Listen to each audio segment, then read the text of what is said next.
ओवैसी ने कहा, अखिलेश और मायावती की नासमझी से नरेंद्र मोदी 2 बार प्रधानमंत्री बने।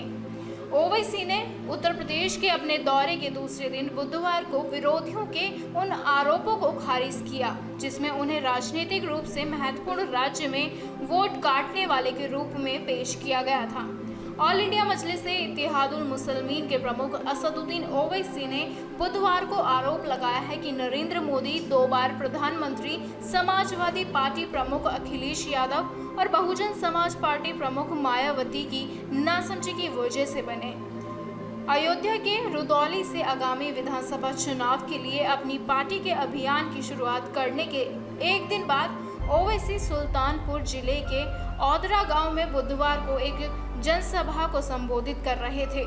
बाद में ओवैसी ने पत्रकारों से बातचीत में कहा है कि आज का मुसलमान जान चुका है कि कई पार्टियां उनके वोट तो लेती हैं लेकिन उनको नेता नहीं बनाती और ना ही पार्टी में उनकी कोई इज्जत होती है।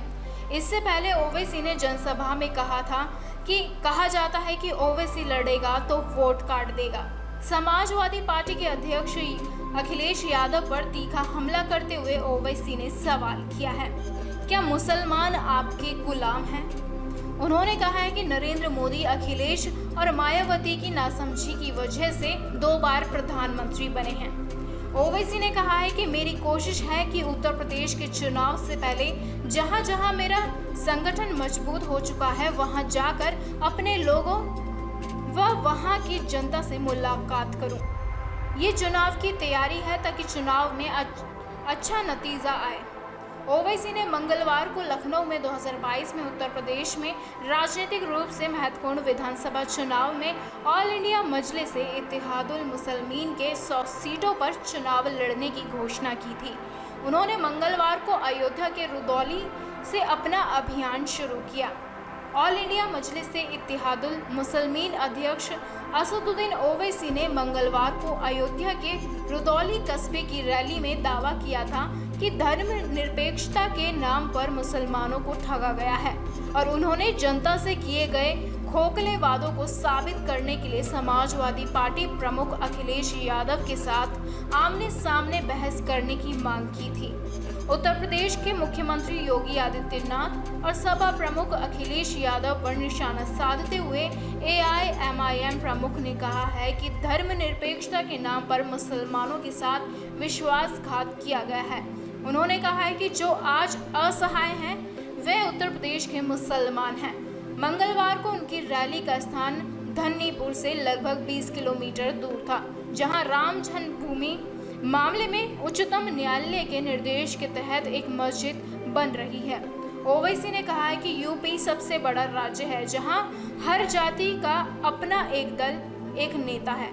मुसलमानों ने कोई नेता नहीं बनाया, हम मुसलमान का नेता बनाना चाहते हैं। जिस समाज का नेता होगा उसी की बात सुनी जाएगी। उन्होंने कहा है कि आप लोगों ने सालों तक कभी कांग्रेस, कभी बसपा, कभी सपा को वोट दिया, लेकिन क्या आपने अपनों को वोट दिया? आपको नेता बनना और बनाना है। सब कहते हैं कि ओवैसी की जुबान कड़वी है। जुबान इसलिए कड़वी है क्योंकि हमारे साथ जुल्म हुआ है। सरकारों ने गरीबी को हमारा मुकद्दर बना दिया।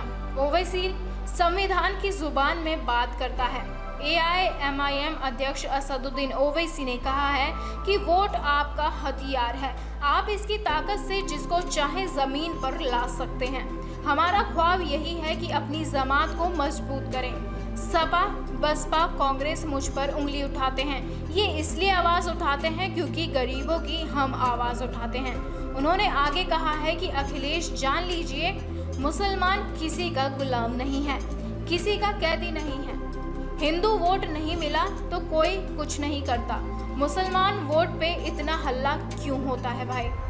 हम किसी के गुलाम हैं क्या?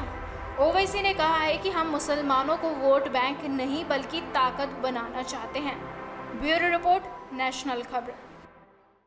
हमसे जुड़े रहने के लिए सब्सक्राइब करें यूट्यूब पर, फॉलो करें ट्विटर और इंस्टाग्राम पर, लाइक करें फेसबुक पर और ज़्यादा जानकारी के लिए नेशनल खबर की वेबसाइट पर जाएं।